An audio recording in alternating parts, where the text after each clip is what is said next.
Family, what's poppin'? It's your boy Simeon Russell. Just wanted to jump on real quick to talk about the game today. I know maybe I'm an hour or so late, but we got a nice victory. You know what I'm saying? We got a real nice victory. Ariel, what's poppin', bro? What's poppin' with you? I'm glad we were actually finally able to pull one out, and maybe this'll jumpstart us a little bit. Michael, what's poppin', bro? Nick Dreezy, Cecil, Sean Michael Butler, let's go. It was a really good win. Frank Ntilikina showed up. Maybe he was a little bit threatened by Trey Burke, you know what I'm saying? Maybe felt a little bit like, hey, it's time again, baby, it's time again. You know, maybe it was, maybe Frank felt like, hey, I better show up, but he almost dropped that triple-double today. 10 points, 7 rebounds, 10 assists. So, you know, that's good. KP played well. Trey Burke, I like what I saw from Trey Burke. He looked good. You know what I'm saying? He was able to penetrate, get inside. You know, I like that during the end of the game, we saw Trey Burke and Frank on the floor. I want to see some more of that. You know, Trey Burke, Frank on the floor. Frank running that point guard spot with Trey Burke on the floor. You know what I'm saying? And then Trey Burke running the off guard. That's what I'm talking about. That was running a little bit. Exactly. You know, he was running. Frank is going to be a star if he puts in the work. You know, we still got to see, but it could happen. It could be that. You say if Frank gets a triple-double anytime this season, he'll beat Lonzo's record as the youngest person too. Yeah, and you know what? I wouldn't put it past that happening with Frank. I think he can get a triple-double. He needs the playing time, and he needs the playing time, and he needs to take the shots. But I think he can get it. Yeah, what's up, Unicorns, Knicks? Yep, Frank did it today. Frank did it today. Yeah, it was an overall good game for the Knicks. I didn't really break down and look at the stats much because, as you guys know, I'm on the road. I'm on my way back home. After Wednesday's game, I'll be back in the studio so I can actually have a full program. But, of course, I want to get on and talk to everybody about today because I'm excited that we won. I was a little bit nervous. I'm not going to lie. You know, we jumped out to a big lead, and then it seemed like we was letting them back in, but we pulled it out. You know, Frank looked confident, had a little bit of swagger today, had some nice passes, wasn't afraid to get in the lane and shoot a little bit, knock down some threes. You know, so they ran good motion to get KP open. Yep, they did. Hornacek said that he was going to tinker with the lineups a little bit. Yeah, be easy guy with it, you know. Said he was going to tinker with the lineups a little bit, play some people. He played Billy Hernangomez some. I was surprised that he played Trey Burke as early as he did, but I'm glad that he did. And Jarrett Jack, you know, I'm sure he's going to experiment a little bit to see exactly what it looks like between Jarrett Jack, Frank, and Trey Burke. I suspect that eventually it's going to be Trey Burke and Frank manning that guard spot. We'll see what happens and who's going to start or whatever. I'm not as much worried about who starts as much as I'm worried about the playing time that Frank gets. And I think that he'll continue to play. He showed it today, you know, and, you know, for those who, I'm going to answer that. I'm going to answer this, Rudy Tay. I'm going to answer that in a minute. For those who were, you know, the past couple of games, we had a lot of guys, oh, Frank needs to go to the G League. Frank, you know, it's not gonna be this, not gonna be that. You know, Frank, you know, this is what we're saying. There's gonna be days when Frank plays out of this world like he did today. Then there's gonna be days when he doesn't play as well. That's rookies. That's rookies for you, you know, and that's okay. That's all right. Yeah, exactly. Where's Lily, man? Where's Lily? But, Rudy, I think one of the reasons that you see that Frank played this well, one, there's no doubt, and naturally he's going to be a little bit motivated. You know, you have another point guard that threatens you a little bit. You're going to be motivated. That's natural. And it's good to know that when he feels a little bit threatened and he feels, when he feels threatened and he feels that there's some competition, that he's able to step up. You know what I'm saying? So I think that's, that's a positive thing that we're seeing from Frank, that we've seen from Frank. But I also think that the threat of Trey Burke being able to penetrate opens things up a little bit more for Frank. You know what I mean? So I think that's the reason why you could see Frank play a little bit better with Trey Burke here. You know, they didn't play a ton of minutes together. So I don't know if it was all because of Trey Burke. You know, he's a rookie. He's going to have good games. He's going to have bad games. But I think that having Trey Burke on the floor, having Trey Burke on the team does motivate him, of course. You know. Now, I seen someone say, that they think that he still needs to play in the G League. I'd like to know why. Tevin, you said you still think he needs the G League. Why? Because you see that he can perform on an NBA level and he can produce on an NBA level. I understand that it's up and down. Some games he's going to play well, very well. Some games he's not going to play very well. But, that's the life of a rookie, and that's the life of a 19-year-old rookie at that. I think that, you have to look at that and understand that, and I think that people expect, I think a lot of people expect that Frank is going to, or wanted him to just jump in and average 10 and 10 or something like that. It doesn't happen with most rookies in the league. You have some of those rookies that do it, but it doesn't happen with most rookies. It takes time to develop and become that kind of guy. You know what I'm saying? Now, again, I wouldn't mind if he went down and he played a game and then the next day came back up and played for the Knicks. I wouldn't mind that. Hey, the more experience you get, that's good. But I don't think that he needs to be in the G League, and just playing for a period of time in the G League. I think it's good where he is.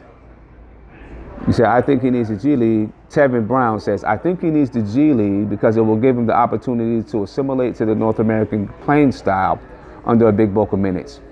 You know what? I like your argument, Tevin. I like your argument, and I get what you're saying. I hear that. I think there's other ways that he can get it. I think that playing this year, staying with the Knicks, staying with the New York Knicks, he can learn that style of play.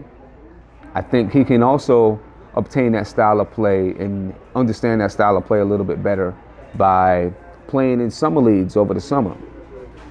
Playing in our summer league, but also playing in just some pickup leagues, playground leagues. I know a lot of people might, he don't need to be on the playground, but that'd be good for him to develop some of that aggressiveness. You know what I mean? Develop some of that meanness and toughness. Not saying that he doesn't have it, but to develop some of that, just a little bit of I'm taking this, a little bit of ego. You know what I mean? And mix it with what he already does, and he can be a dynamic player. You know what I mean? But that's a good argument. I understand what you're saying. But I think he can develop that by being in the league as well. Especially if he's playing with someone like Trey Burke. You know what I mean? If he's playing with someone like Trey Burke, who's going to be aggressive, I think he'll step up and, start to play that way as well. Tevin Brown, you say, think what Bees did in China. He truly honed his identity as a scorer. I think Bees was a scorer like that before he even went to China, though, man. Bees had a year or two where he averaged 19, 20 points in the NBA. His problem has always been his defense. I think he's worked on his defense and became a better defender, and he's cueing in on his defense a little bit more this year. You know what I mean? So, I think that's what it is with Beasley. But he's always been able to score. If you watch Beasley from college, Miami, Minnesota, he's always been able to score. Everyone knew that. He can get his. I think, but his defense kept him off the floor. Gary, you said, what did Trey do? I mean, he didn't come in and do anything. He didn't come in and put up like crazy wild numbers.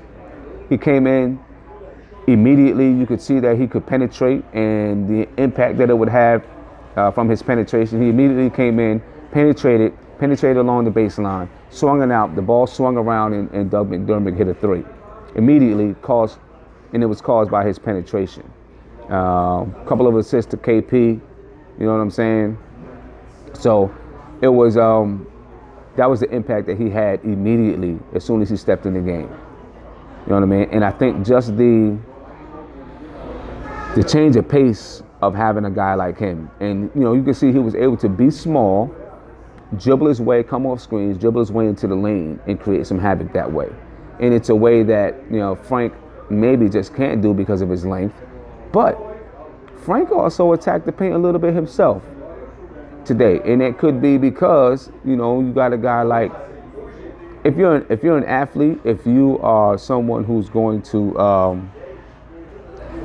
if you're an athlete, then you are competitive, and when you have somebody like that who you see doing some things that people are saying you should do, you like, what, I need to do this, let me do it. So I think that from what I've seen today, the pairing of Frank and Trey could be a little bit lethal, man. How will they balance the backcourt minutes with Tim Hardaway Jr.? That's a really good question. That means someone's gonna lose some minutes, Ballhead Slick. From what I've seen today, that someone could be Jarrett Jack, maybe. Of course, Frank's gonna have to do what he did today every night. I'm not saying he's gonna get almost a triple-double every night, but he's gonna have to produce every night. You know what I mean? 3 guard sets, maybe. Well, we've been doing 3 guard sets for a lot of the year anyway.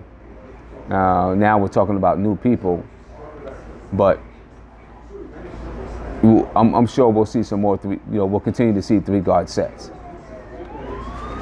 What Jeff Hornacek did say is that Michael Beasley, Lance Thomas, with Tim Hardaway there, could lose some time. I'm not in full agreement of Michael Beasley losing time. Lance Thomas, I am. I don't know. Lance Thomas plays good defense, not great defense, not lockdown defense, but he plays good defense. And I don't think that his scoring, I don't think he's just not enough of a scorer, in my opinion. And I rooted for Lance Thomas. I wanted Lance Thomas to do well. I really did. From the time that Lance Thomas was traded from OKC to New York, and he put in a few, he played well. I wanted Lance Thomas to do well. He had a good season, and I was like, okay, good. Maybe he can be a nice 3-and-D guy.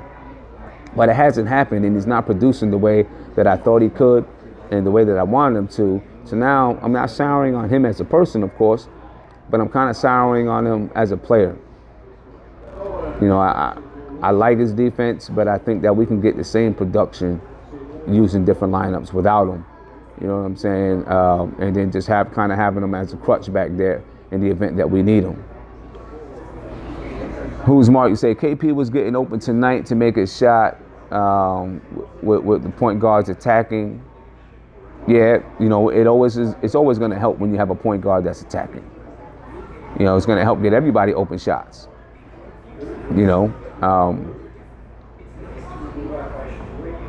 Frank attacked a little bit, and I do think that's part of Trey being here, and then of course Trey attacked a little bit while he was in the game, but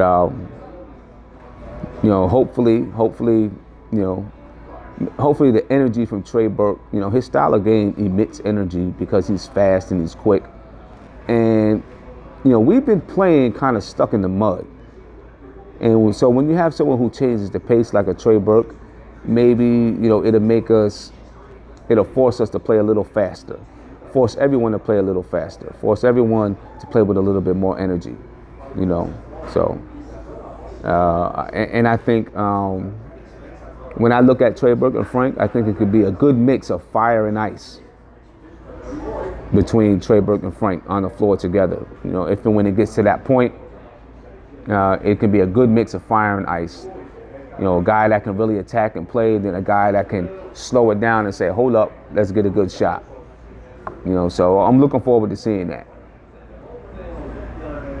What if Trey is a better example for Frank than Jack? A better example in what way? Are you saying a better example in the fact that he can attack? The fact that he can push the tempo a little bit better? Or are you saying a better example in just, you know, basketball, just regular characteristics and personality and being a leader? I think that Frank is going to learn from both of them, honestly. I think that Frank will continue to learn from Jack as far as, you know, what it takes to be a professional in the league, what it takes to be a lead point guard in the league, and what it takes to win, and how to be a professional. And then I think with Trey Burke, he's going to learn how to attack a little bit better, maybe learn to have that attacking mentality. You know, is that, you know, we were having a discussion last night about having a killer instinct, and if the killer instinct is something that is you're born with, you can ask the same thing about having an attacking mentality. Is that something that you're just naturally born with, or can you develop it? Hopefully you can develop it. You know, that's a question that'll go around in circles for ages. But maybe he can learn that from Trey Burke, and maybe he can learn to just make it a habit to attack. He can learn that from Trey Burke. He may also learn some perseverance. You know, Trey Burke was touted to be one of the top guards in the league when he came in the NBA. It didn't work out for him. He obviously went down to the G League, and now he's back in the NBA, and he has a shot to regain himself. You know what I'm saying? He has a shot to reestablish himself as an NBA player. And like he said in this article, there was an article that came out not too long ago, that he wants to be a starter in this league, and he believes he can still be an all-star in this league. And it may have taken him some time to learn, just like Tim Hardaway Jr., right? Tim Hardaway went to Atlanta, got sent down to the G League, not because he couldn't play in the NBA, got sent down to the G League because of his work ethic, because he didn't portray the proper work ethic. You know, so maybe Trey Burke had to go through something similar, a similar type of development.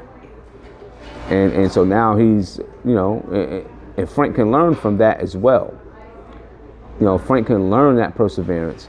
Frank can learn from him that, you know, you may not, everything that you want in your career, you may not get it right away. You can't stop being you, and you gotta go get it the best way that you can by keeping your work ethic, by continuously learning, and by understanding who you are as a man, and those type of things. So he can learn from both of them, I think. I think he can definitely learn from both of them. It's ultimately going to come down to what Frank wants to learn from those guys, and, you know, how he learns it, and what he takes from them.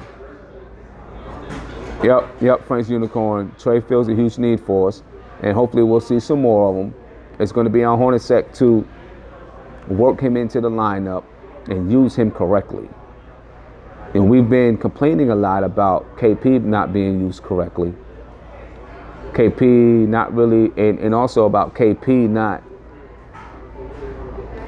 taking advantage of his height and length in the pick and roll. And he does a lot of pick and pop. He barely ever rolls to the basket. You know, maybe that's something that we can work out a little bit better with Trey Burke. You know, maybe he can come into his game a little bit better. So it could definitely have a positive effect. And what I saw today, I was overwhelmingly positive about what I saw today with Trey Burke. What's good, Tony Crow? You say what's good. See how Burke helped out immediately, not picking up his dribble, driving the lane, opened everything. Tim can play the three as well.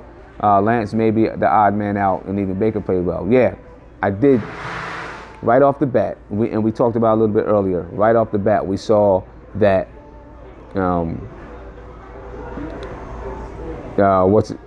Trey Burke, can penetrate. Right, he kept his dribble, didn't give up his dribble. Went to the basket, played that baseline, that little baseline game that a lot of guards play, dribbling along the baseline and then finding someone. That's good. And we need that. We're gonna need that to continue to continue to try to make that push. Now, Rudy Tay, you said, you've been saying that KP needs to stop the back to the basket play. It stops the offense. Yes, and I think that was Hornacek touched on that not too long ago, where he said that what the Knicks were doing is, they'd run a screen and roll, and then they would look to find Michael Beasley or KP to take advantage of the mismatch. But what would happen a lot of times is they'd end up isolating and trying to score, when what should happen sometimes is that you run that screen and roll, and maybe you do see the mismatch, but you go away from the mismatch, because then you become super predictable. Teams know that, okay, they're going to try to hit that mismatch, and as soon as KP puts the ball on the floor, makes a move, we're going to double team, we're going to triple team. And right now, KP isn't able to recognize when and where that triple or double team is coming so that he can kick it out. So sometimes going away from that mismatch and keeping the ball moving helps. Will definitely help. Ishmael, I'm not sure if we could be. I don't know. I think that it's about the potential that we see, I think. We don't know he hasn't, obviously Trey Burke hasn't played enough time so that we can fully see exactly what he's going to do and how it's going to impact the team. But we did see the potential in what he could do. We could see, how his ability to penetrate impacts the team. Now, like any player on any team, you got a honeymoon period. What's good, Tyreek? You got a honeymoon period. And during that honeymoon period, you usually try to play within the system, utilize what you can utilize a little bit without stepping on anyone's toes. We'll see what happens when that honeymoon period is over. Once he gets a little bit more comfortable, then we'll see what happens in that. We'll see what happens then. Yeah, that third quarter. Well, now I'll get to that, but so I don't want to say that we're overreacting right now. I think that we can see the potential of what he can do and how he can impact the team. At least for me, I'll speak for myself. I can see the potential in how he could impact the team, and I also see the potential of him and Frank playing together on the floor, and so that does excite me. And it definitely does. The third quarter was crazy. You guys are saying, yeah. Third quarter was a little bit crazy. A lot of fouls in that third quarter. You know what I'm saying? I'm just glad that the Knicks were able to, because it wavered a little bit, man. The Nets were able to shave that thing down to a 3-point lead, and I was like, oh man, here we go again. You know what I'm saying? Here we go. And I think it's good that the Knicks were able to man up a little bit and say, we're not going to let this happen again. Let's take this game over. Let's win it. Let's do the things that we need to do to win. They were able to man up a little bit, and I hope that they're able to bottle that up, because, if we can bottle that up, then we can take this with us and start to pull out some of these wins in the fourth quarter, because we had the best fourth quarter of the season. There you go, man, best fourth quarter of the season. So if we can bottle this up, then maybe we can get back. Maybe we shake off.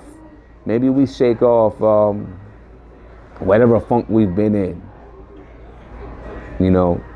We've been talking a lot about recently. We've been talking about how this team looks and is playing so similar to teams in years past.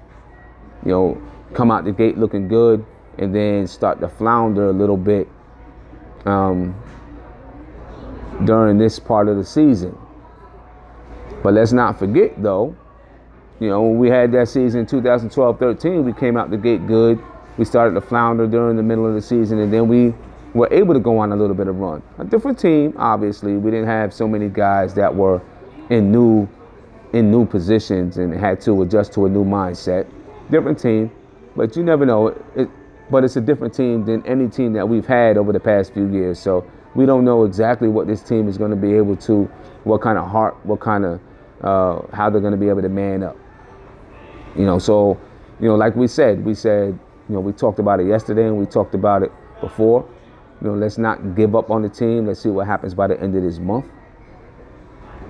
But I do like that I seen that they decided, let's man up. Let's not let this game get away. We've been letting too many games get away after we've had big leads. Let's not let this game get away, and let's pull this one out. Now, can we bottle it up and take it with us? That's, I think that's the key for us. And we can bottle this up. We can say, okay, we can tell ourselves, yep, we did it. We were able to do it. Now let's take it with us and do it again. Less Jack, more Frank and Burke. Well, I think that Burke is going to continue to get spot minutes. That's what I think. He's going to continue to get spot minutes until he's fully worked in. The Knicks can have maybe a few more practices to really work him in. But I do think eventually we'll probably see Frank and Burke. I want to see it because I'm just excited about the way that, Burke's ability to penetrate, Frank's ability to control the offense, and especially when when he gets a little bit even more comfortable. So, and then it also is going to preserve Jack for us. You know what I'm saying? If we get to the point where we're fighting for a playoff position, or we're in the playoffs, if we can utilize Frank and Burke and give Jack some rest, we may need him when we get into some of these type of games. We may need him.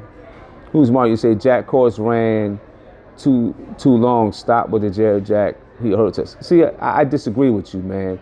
He may not be able to do the things that he could, physically. But Jarrett Jack is a smart player. Jarrett Jack, he's come through in the fourth on plenty of occasions. You cannot disagree with that. He's made some mistakes, obviously, but he's also come through in the fourth quarter. Now maybe physically he can't do the things that we would like to see him do, but there's going to be times when we might need Jarrett Jack and his experience and his toughness and his grit and his leadership. You know what I mean? You know what I'm saying? Yeah, you know what? But you say you watched him ruin it 4 games in a row, but I also watched him get a triple-double. You know what I'm saying? And, Jack, if you expect that Jarrett Jack is going to win every game for you, then your expectations are off, because he's not going to win every game for you. And everything is not just on Jarrett Jack. Yes, do we need younger, fresher legs? Of course we do. But that doesn't mean that Jarrett Jack can't help us. I'm saying it's just like any player. You've got to have any player in the right position. Jack doesn't need to play 36, 37, 8 minutes a game. 37 to 38 minutes a game. He doesn't need to play that. Jarrett Jack needs to play way less minutes. You know what I'm saying? Who's Mark? I never said he needs to play 30 minutes a game. I just said that we do not need Jarrett Jack playing 37, 38 minutes a game. You know what I'm saying? He needs to play less minutes. But it doesn't mean that Jarrett Jack can't help us. You know what I'm saying? You gotta look at things other than can a guy penetrate or those type of things. There are a lot more intangible things that Jarrett Jack can bring to this team. You know what I'm saying? Am I saying that Jarrett Jack needs to be the starter for the remainder of the season? No. Am I saying that Jarrett Jack needs to be playing 40 minutes a game? No. I am saying that Jarrett Jack does not need to play 40 minutes a game. He doesn't need to play 30 minutes a game. He needs to play some spot minutes. And I think that Jarrett Jack, but I still think he can help us. Especially when we get in some tight situations and maybe you need a veteran voice. You know what I'm saying? We need a veteran, some veteran leadership. You know what I mean? And that's where Jarrett Jack will come in. BJ Ferguson, you said Jack is a great floor general, very little mistakes. Usually so, right? Usually very little mistakes. He's had some games where he's made some mistakes, but it's a long season and that's going to happen. Yeah, I believe. Give Jarrett Jack some credit. He's come through for us this year. He's not going to be the perfect point guard. He never was the all-star type of point guard, but he's come through for us in a big way. We wouldn't be able to talk, in my opinion, we wouldn't be able to talk about the possibility of contending for a playoff spot if it wasn't for Jarrett Jack. Who's Mark? You say you like Jack, but point guards get in the paint way too easy on defense. That hurts us as a team and why teams go. I agree with you. You know what I'm saying? I definitely agree with you. But, you said earlier, his run is over for a long time. And, to get him out of there. But I think that you don't just get rid of him. I think you utilize what Jack can give us. You know what I'm saying? You say, who's Mark? You say you want to keep Jack, but coach got to do something with those minutes. I prefer a defender at guard to disturb team's offense. Listen, I'm with you. You know what I'm saying? I understand. I get it. I'm not sure if Trey Burke is that defender that you're talking about, though. I can give you that. I'll tell you that. But we also need, Jack is not the guy you want to just throw away. What you want to do is take minutes away from him. And I don't think he's even going to mind taking those minutes away because he's older. I think you lessen his minutes if you can, play some of these younger guys so that if down the stretch we need somebody out there, then you can call on Jarrett Jack to come out there. You know what I'm saying? You can call on Jarrett Jack to come out and be able to play in spurts with legs that are good. So I agree with we're saying the same things, man. We're saying the same things. I agree with what you're saying. He should have less minutes. But I don't think you just throw him away altogether because his experience and his veteran leadership will be needed at some point. Even if he's giving it to us off the bench, is what I'm saying. Ishmael, you say Sticky Fingers has outplayed himself so far, period. He's had a good season. I don't think anyone expected to get from him what we got from him, man. You say, who's Mark? You say Jack should play minutes if the game calls him for the minutes is a better way of saying it. That's what I've been saying, man. You don't just throw him away. You let other guys play. But I can guarantee you there's going to be times when you're going to need Jarrett Jack to maybe settle things down, to get things under control. You know what I'm saying? You don't just all of a sudden, like Raymond Sessions, he's not playing at all. I don't think that's what you do with him. I don't think that's, and one, as a coach and as teams, you show some respect to them too. You know what I'm saying? You don't just say, okay, boom, you're not getting any playing time at all. This guy has really led us to do some things that we didn't think we were going to be doing this year. So you don't just, boom, he's not playing. You cut him down 20 minutes, down to 15 minutes, something like that. You know what I'm saying? You cut him down a little bit, and you show him that respect of a veteran. You cut him down, and you play the young guys. You let the young guys use their legs.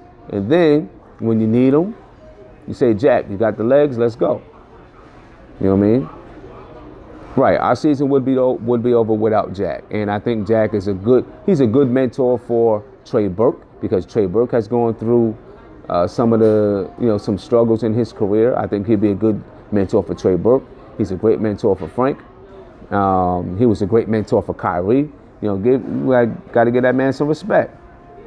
Marvin A. say Jack has value for the Knicks this year. Next, after that, we move on. Yeah, I think he has value for the Knicks this year and next year.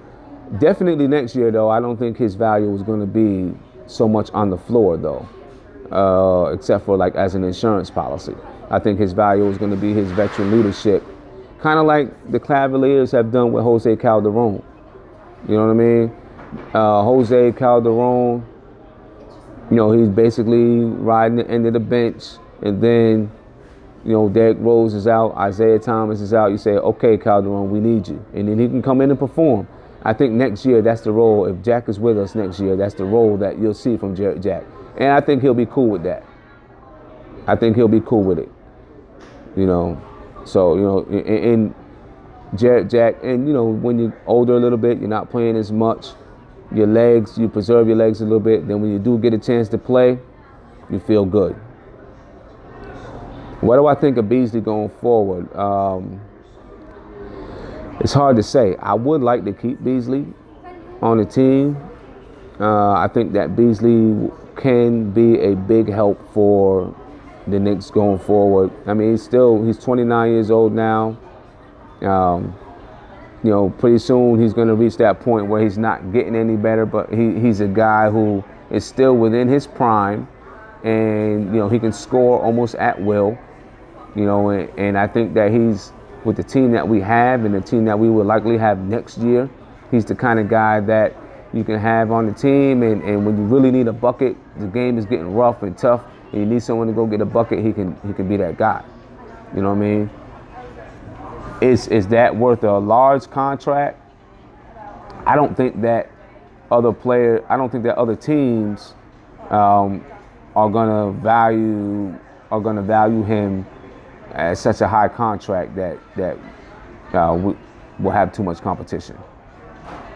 I think that we'll have a good chance of re-signing Michael Beasley. His value is going to be what's questionable, and I think that that's going to be something that Steve Mills and Scott Perry are going to have to evaluate. And they may even send them out to say, hey, let's see what other teams are offering you, and then come back and talk to us. And see what we do. So, but I would definitely like to see Michael Beasley back. So, what you say? Frank needs a point guard that will come in practice for him to get better. That would make or break him.